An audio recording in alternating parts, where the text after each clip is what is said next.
why we're saying, don't reach for the best thought you've ever found. Reach for the thought that brings you the feeling of relief, because as you're reaching for ease, as you're reaching for the path of least resistance, sometimes people think that's a negative term. The path of least resistance sounds lazy, and we say the path of least resistance means the path of most allowance.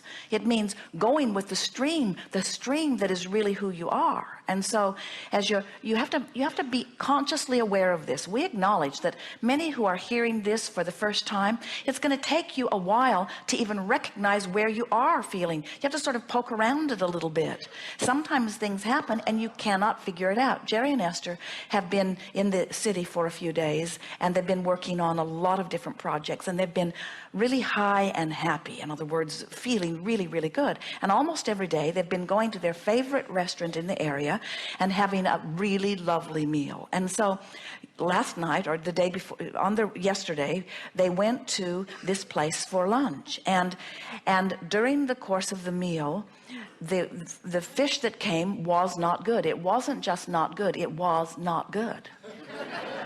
And Esther put it in her mouth and spit it right back on the plate, and Jerry at the same time put it in his mouth and spit it right back on the plate. And they looked at each other surprised, because they are willing to announce to everyone, I take full responsibility for this rotten fish you have served me. But it was baffling to them. It was odd. In other words, just odd, off. How can the restaurant that we sing the praises of, how can the restaurant that we seek out, how can it be off? And then Jerry bit into his coleslaw and went and found a rock in his coleslaw.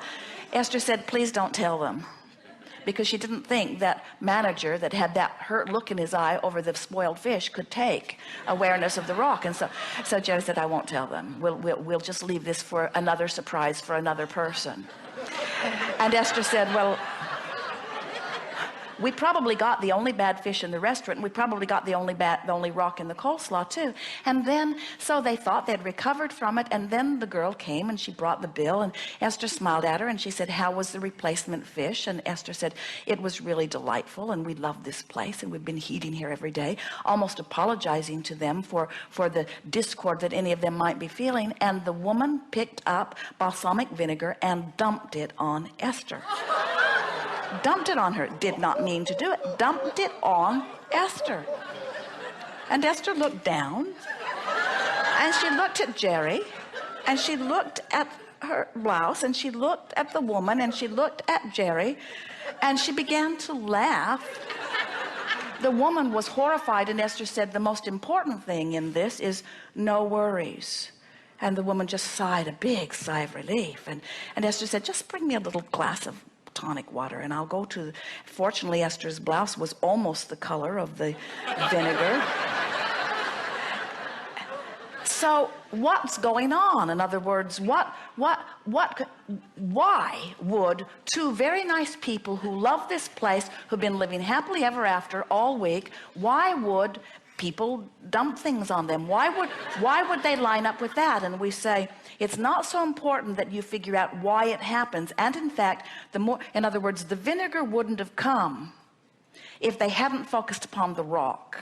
And he probably would have missed the rock if he hadn't focused on the fish. In other words, this is the universe saying, at the first opportunity to withdraw your attention. Now, they didn't withdraw their attention from the fish. They were nice, but their vibration was, wonder what happened, wonder how they got this fish, wonder how this fish passed the smell test, in other words, they didn't drop it. They had the experience of it, but it had their attention. And once it has their attention, then anything that was ever active in their vibration that's anything like that began. And so what we're saying to you is, don't try to figure it all out. Just stop wherever you are and take a new stance. Now, the laughing really helped, and Esther came back from the bathroom, and she was pretty soggy, but she had managed to get most of it out, and the woman passed her in the corridor, and Esther said, it all came out. Don't even think about it. And then they went to the dry cleaners to pick up their dry cleaning, and Jerry said, why don't you just leave this blouse while you.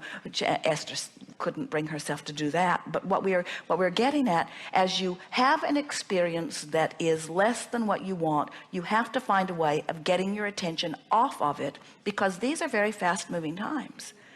In other words, when your stream is moving as fast as your stream is moving, this woman said to them, this is the way my day's been going. And Esther smiled and didn't say, glad we could help you out. Because it's not the way their day had been going, it was just the way the last few minutes had been going. But law of attraction is very clever. It will match you up with anything. In other words, if somebody's having a bad day and they are on the verge of dumping balsamic vinaigrette on someone, and you have just had bad fish and you're still beating the drum of it, you are a more logical candidate. So, and we don't want any of you to freak out and feel like you have to control your thoughts. We just want you to live in the real world, have your real experiences, feel what you're feeling, and reach for constant improvement in what you're feeling.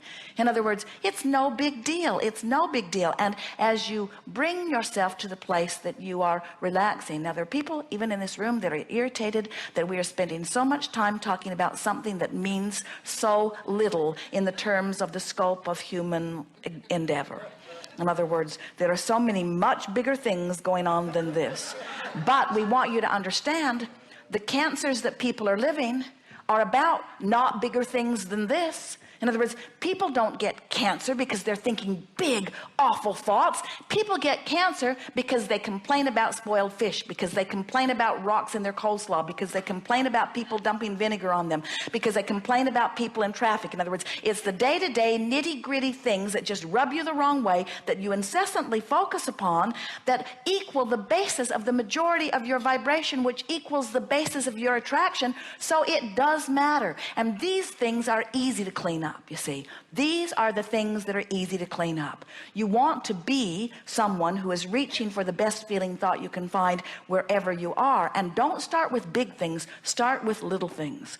Start with the little things that are easy to turn until you begin to develop these patterns of relief within your being, until little by little by little. Jerry and Esther, the pattern they have going on, they have invited into their experience more things than two people can humanly comfortably do.